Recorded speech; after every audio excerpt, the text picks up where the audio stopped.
Olá, meu querido aluno, minha querida aluna da Escola Estadual de Emaús, da terceira série do ensino médio. Quero trazer para vocês uma aula de filosofia com o seguinte tema: a construção da polis e a política na democracia grega. Quem está falando aqui é o professor Gessione Pinto. E vocês veem aí na tela que essas aulas elas foram cedidas pela Secretaria de Educação do Governo do Estado de Pernambuco e faz parte da área Ciências Humanas e suas tecnologias. Iniciamos falando da vida política. A vida política, da forma que nós conhecemos hoje, surge com os gregos. Os gregos, uma das civilizações da antiguidade, que tinham como ideal a justiça na comunidade. Essa justiça, muitas vezes, ela era expressa através dos mitos, que eram histórias, lendas criadas pelo povo, né? E nós temos uma deusa chamada Temis, que é a deusa da justiça. Vocês estão vendo aí a imagem dessa deusa, né? A deusa que tem num lado a espada e no outro uma balança. Ela seria responsável pela lei divina trazida aos homens. Os homens, eles vivem aonde? No cosmo, no mundo. Esse mundo ele tem uma ordem universal, né? E eles dependem também de quê? De uma justiça instituída. Então vimos que o ideal de justiça refere-se a uma ordem divina e natural, que regula, julga e pune as ações das coisas e dos seres humanos. Então veja bem, para os gregos, a justiça tinha duas dimensões. Uma dimensão divina, a partir dos deuses, e uma dimensão natural, fazia parte da natureza. E a partir daí, essas duas dimensões, a divina e a natural, vai julgar os seres humanos. É a lei e a ordem no mundo. Se faz a partir disso. Indo em frente, vamos agora falar especificamente da política. Política é o quê? Muitas vezes nós temos uma visão já negativa sobre a política. Quando falamos de política, pensamos em determinados candidatos ou determinadas pessoas, né, que nós julgamos que sejam corruptas, mas a política na sua origem e no seu sentido mais sublime é o quê? Ela entende que justo é o que segue a ordem natural e respeita a lei natural. E a polis existe por natureza ou por convenção entre os homens. A polis, no caso, pessoal, é a cidade-estado. Será que a cidade ela é uma coisa natural ou ela é uma convenção, uma criação dos homens? Para os sofistas, que era um grupo de filósofos, né, muito importante na Grécia Antiga, a polis nasce por convenções. A justiça é o consenso quanto às leis. Quer dizer, um juiz, quando julga, ele julga a partir de leis que já existem e que não foram criadas por ele, foram criadas por um corpo de juristas, de parlamentares, no caso, né? Na nossa situação atual. Seriam os deputados, os senadores ou os vereadores. E qual seria a finalidade da política?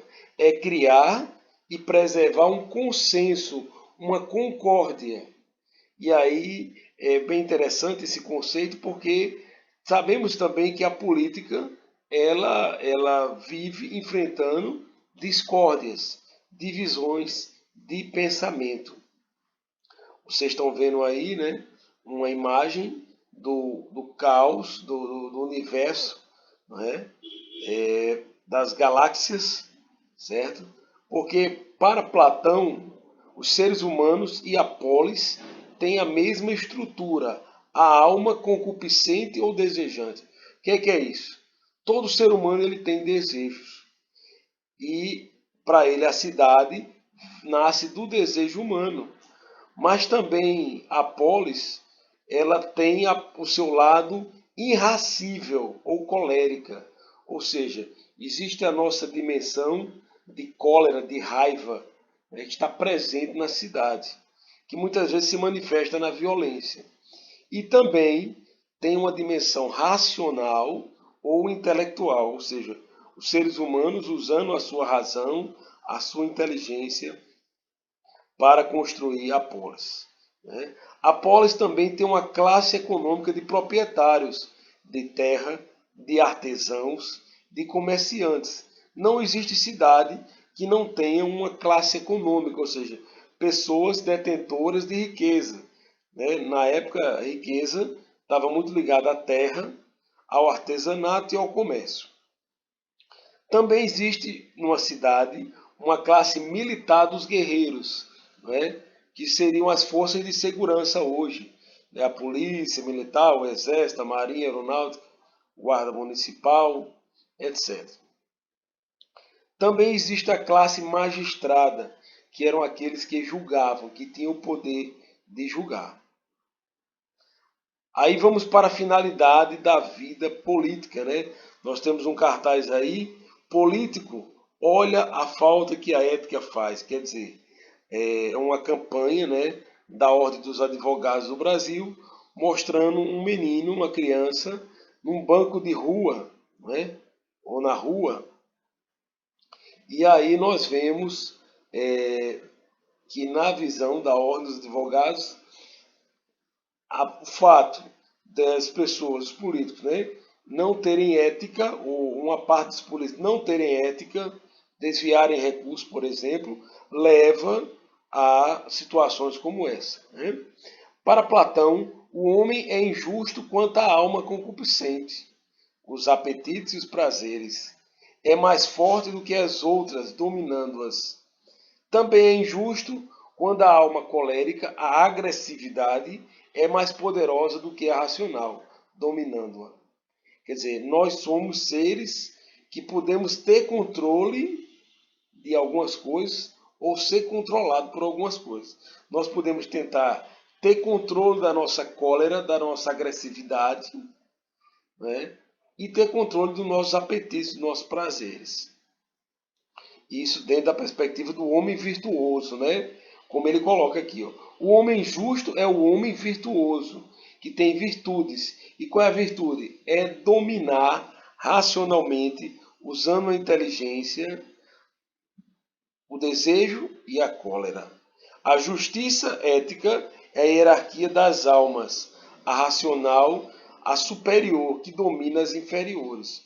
Ou seja, a justiça deveria ser o quê? Uma hierarquia, ou seja, uma ordem, né? Uma sequência de autoridades, baseadas em quê?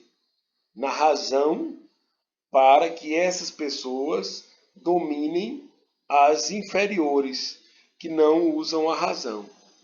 A finalidade da vida política, né? E tem uma pergunta bem interessante. Como realizar a cidade justa? Para Platão, isso só seria possível através da educação dos homens e mulheres, né? Cidadãos. Cidadãos vem de cidades. Se nós moramos numa cidade, nós somos cidadãos. A cidade justa é governada pelos filósofos, administrada pelos cientistas, protegida pelos guerreiros e mantida pelos produtores. Então, cada um tem um papel dentro da cidade. A finalidade da vida política, agora vamos ver a partir de outro filósofo, Aristóteles. A finalidade da vida política para Aristóteles tem a ver com o bem. Existem dois tipos de bem: bem partilháveis e bem participáveis. O que é um bem partilhável? Que você pode dividir, uma riqueza que pode ser dividida. E participável, que você pode participar. Por sua vez, esses dois tipos de bem, eles podem ter aspectos de quantidade e qualidade. A respeito da quantidade, nós podemos citar a riqueza, a quantidade de riqueza que cada um tem, a quantidade de bens que cada um tem. E a qualidade diz respeito ao poder político. Mas ambos podem ser distribuídos e podemos ter uma participação neles, né, uma ação participativa, e a justiça é exatamente quem cuida de quê? Da distribuição e da participação das pessoas. Está aí uma imagem, né, do filósofo Aristóteles, que dizia que a cidade justa caberá distinguir os dois tipos de justiça e realizar ambos. Justiça distributiva consiste em dar a cada um o que lhe é devido, e a sua função é dar desigualmente aos desiguais para torná-los iguais. Vamos tentar entender isso aqui. Dar a cada um o que é seu, os seus direitos, né? Até hoje nós falamos, olha, isso aqui é o meu direito. Por exemplo, quando uma categoria profissional faz uma greve lutando por um direito, né? E chega até a ingressar na justiça. É exatamente isso que Aristóteles está dizendo. Só que ele fala da participação, ela é desigual. Por que ela é desigual? Porque os homens são desiguais. Mas nessa desigualdade, quando nós distribuímos a cada um o que é seu, desigualmente, podemos torná-lo iguais. Iguais nesse sentido geral. Somente os que não são forçados a trabalhar, a labutar ininterruptamente para a sobrevivência, são capazes de uma vida plenamente feliz. Para Aristóteles, aqui é o conceito do ócio. Ou seja, se a pessoa está trabalhando constantemente, ela não tem como viver uma vida plena, humana e feliz. Somente na cidade boa e justa, os homens podem ser bons e justos. E somente podem ser bons e justos, e somente homens bons e justos são capazes de instituir uma cidade boa e justa. É interessante, né? Uma coisa depende da outra. Já os romanos, eles tinham uma visão diferente, né? Eles trabalhavam com a ideia da construção do príncipe, certo? A história política de Roma é marcada por uma época arcaica, antiga e lendária dos reis patriarcais, né? Os famosos Rômulo e Remo. Depois, eles vão viver um período republicano, um período que vai ser chamado também aristocrático. O que seria isso? Um governo, né, dominado por um grupo pequeno de pessoas, que no caso era o Senado e o povo. Nós temos a República Oligárquica, né, onde existiam figuras como os cônsules, que eram administradores, o Império, que é quem tinha o poder judiciário e militar, e também tivemos a República Monárquica, né, com Júlio César e Augusto. O Principado, onde vai ter a figura do príncipe. O príncipe é o imperador, que é o chefe militar, é o detentor do poder judiciário. Está aí uma imagem que mostra, né? Isso. O magistrado, aquele que julga. Também o senhor das terras do Império Romano e a autoridade suprema. E aí nós vamos ter o quê? A ideia de que a decadência política coincide com o momento de maior esplendor econômico e político. Interessante, né? Econômico e militar, desculpa.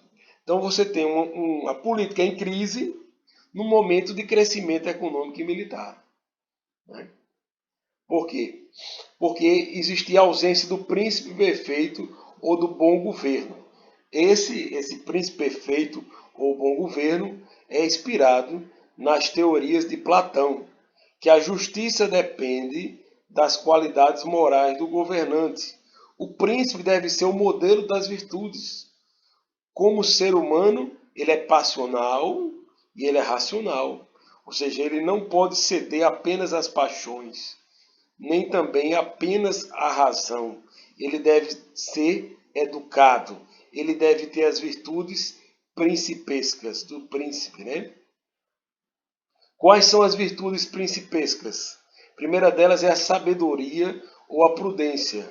A segunda delas é a justiça ou equidade, igualdade. Outra é a coragem.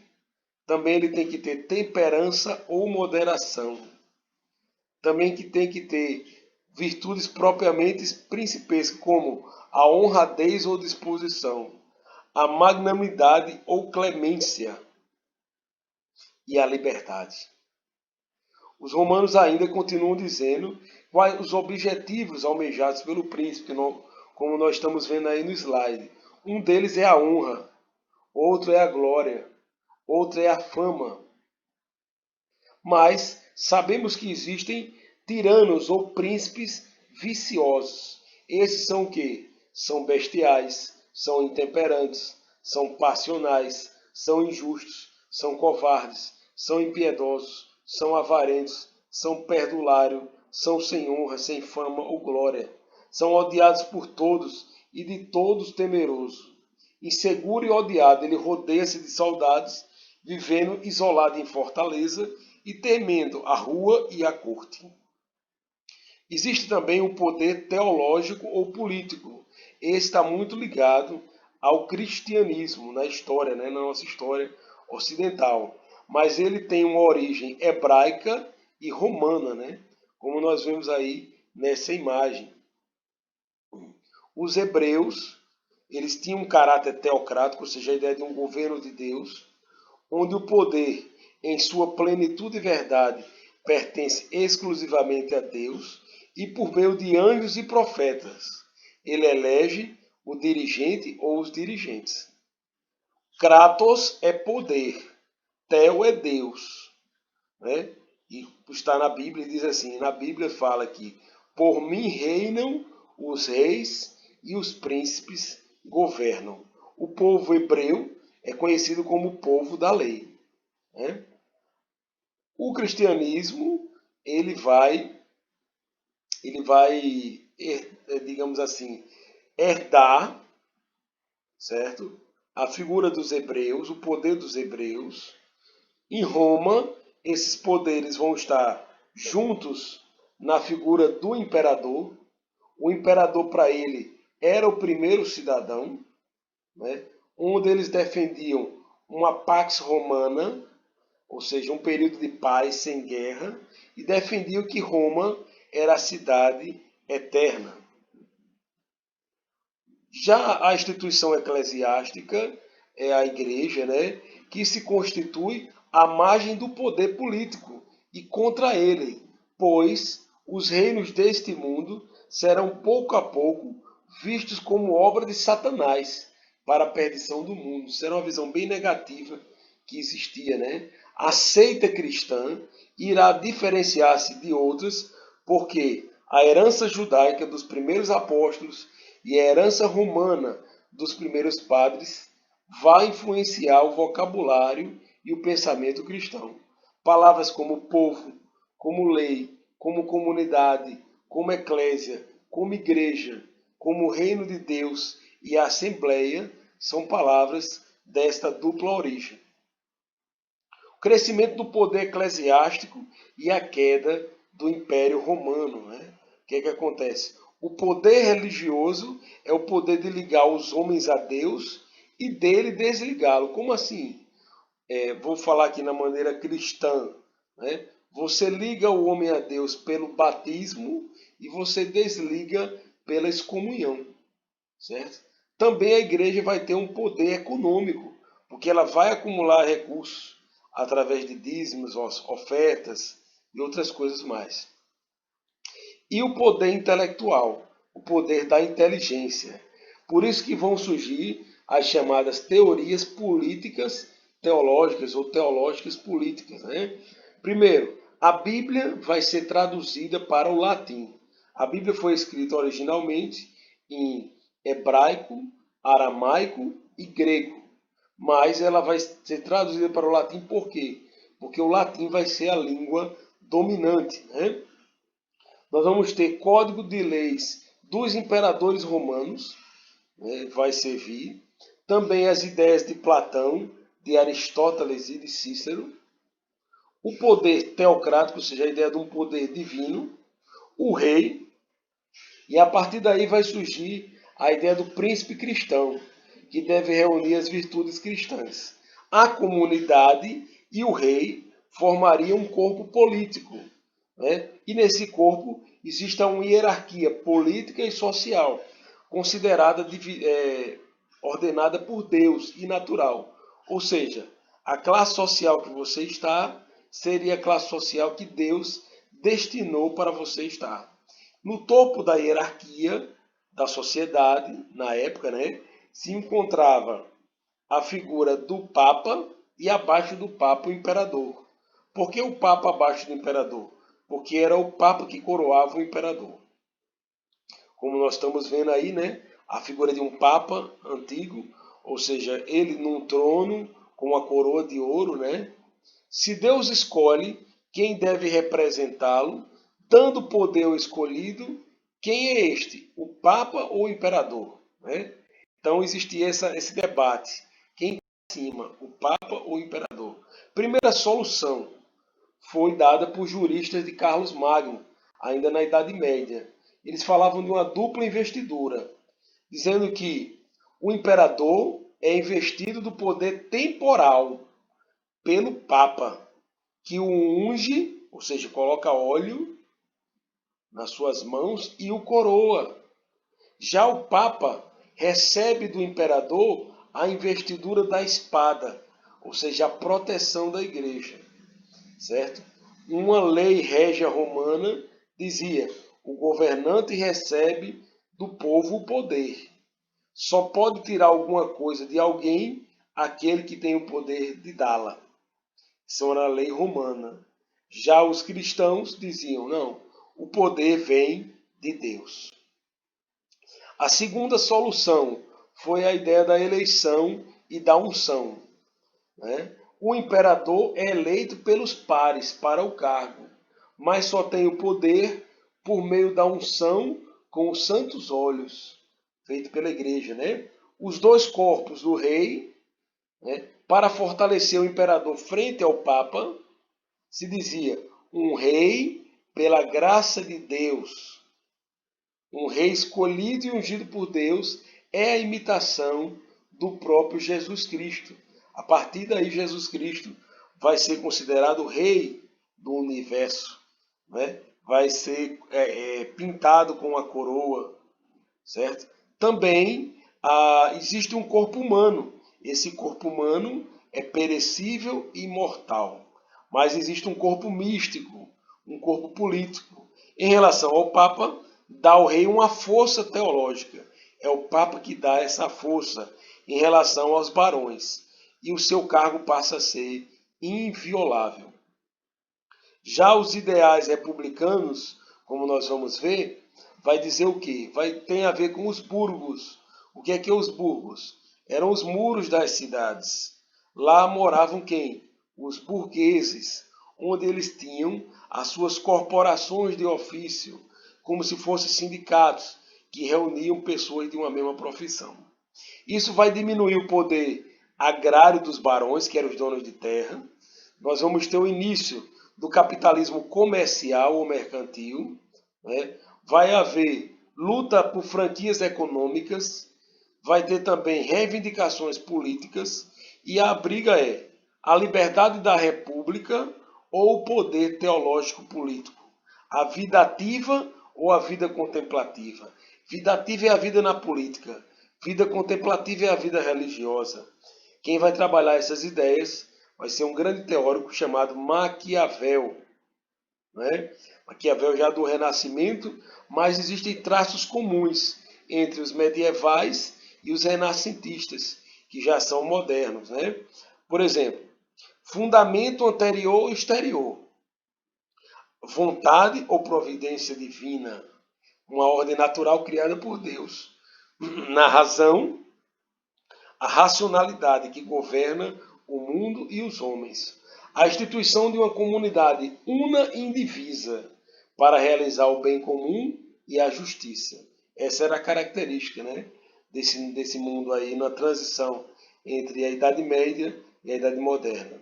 Um bom governo gera o quê? Uma boa comunidade e uma boa política.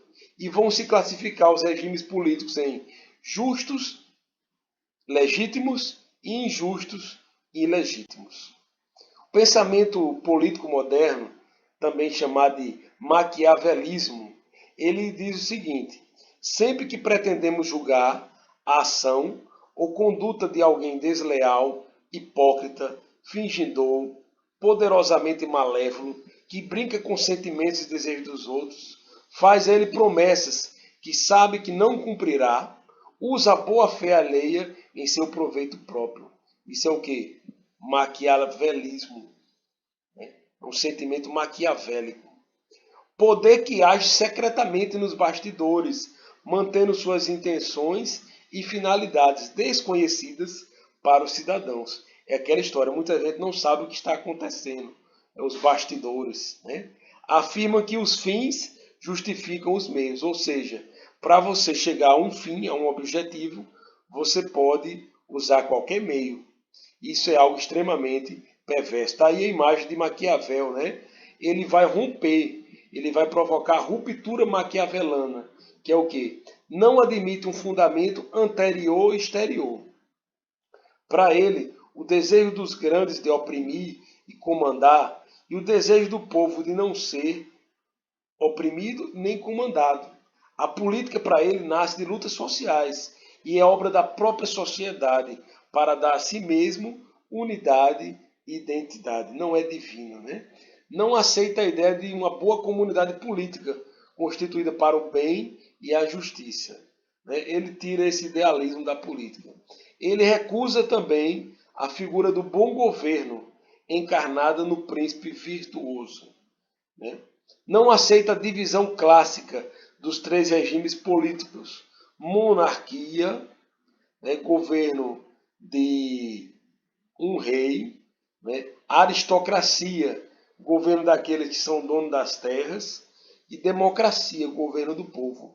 Nem as formas corruptas e ilegítimas, que para eles são a tirania, governo de um tirano, a oligarquia, governo de poucos, demagogia, governo dos demagogos ou mentirosos, e anarquia, que é não ter governo. Esse príncipe virtuoso é a capacidade do príncipe para ser flexível às circunstâncias, mudando como elas para agarrar e dominar a fortuna. Veja bem, a virtude aqui tem um objetivo de riqueza. Né? O ethos e o caráter do príncipe, ou caráter do príncipe, deve variar de acordo com a circunstância, para que sempre seja senhor delas. Né? O ethos político e o ethos moral são diferentes. E não há fraqueza política maior do que o moralismo, que mascara a lógica real do poder. Para Maquiavel, não podia um príncipe seguir uma moral, ou moralismo, como ele chama aqui. Ele exprime o medo que se tem da política, quando esta é simplesmente política, sem as máscaras da religião, da moral, da razão e da natureza.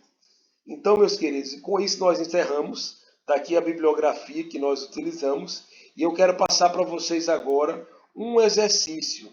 Gostaria que você anotasse essas questões que eu vou fazer neste momento. A primeira questão, eu gostaria que você me dissesse o que é política para você. O que é política para você? Segundo lugar, eu gostaria que você falasse qual a finalidade da política para os gregos. Qual a finalidade da política para os gregos? Terceira questão, gostaria que você anotasse aí. Qual a finalidade da política para os romanos? Qual a finalidade da política para os romanos? Quarta questão. Qual a finalidade da política para a igreja? Qual a finalidade da política para a igreja? E a última questão, qual a finalidade da política para Maquiavel? Tá bom, gente? Vamos ficando por aqui. Eu espero que vocês façam esse exercício, anotem no seu caderno e tirem as dúvidas conosco. Um grande abraço e não esqueça de curtir, o nosso canal, de se inscrever e compartilhar. Até lá. Até a próxima.